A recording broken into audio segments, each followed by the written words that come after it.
Welcome to Radhika's kitchen. இன்றைக்கி பாதாம் பால் எப்படி செய்கிறதுன்னு பார்க்கலாம் வாங்க. அதுக்கு தேவையான பொருட்கள்: மீடியம் சைஸ் தேங்காய் பால் எடுத்து வச்சுருக்கேன், சர்க்கரை, 150 ml பால், காய்ச்சின பால், தண்ணி ஊற்றாமல், 10 பாதாம், 2 ஏலக்காய், 1 ஸ்பூன் கசகசா.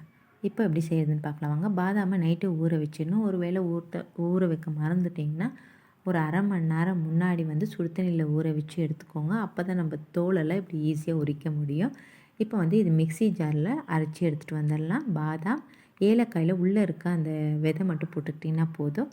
கசகசா, சர்க்கரை 1 ஸ்பூன், தேங்காய் பால் கொஞ்சம் ஊற்றி கொஞ்சம் கொரப்பாக அரைச்சி எடுத்துகிட்டு வந்துடலாம். கொரப்பாக அரைச்சாச்சு. இது ஒரு பாத்திரத்தில் ஊற்றிக்கலாம். அப்புறமா தேங்காய் பால் ஊற்றிட்டு அடுப்பில் வச்சிடலாம். இது ஃபுல்லாக நல்லா பொங்கி வரும். அது வரைக்கும் அப்படியே அடுப்பில் இருக்கட்டும். அடுப்பை ஃபுல் ஃப்ளேம்லேயே வச்சுக்கோங்க. ரொம்ப சூப்பராக இருக்கும். இது 2 பேருக்கு பாதாம் பால் கரெக்டாக இருக்கும். இந்த அளவு அவ்வளோதாங்க. பொங்கி வந்துருச்சு பாருங்கள்.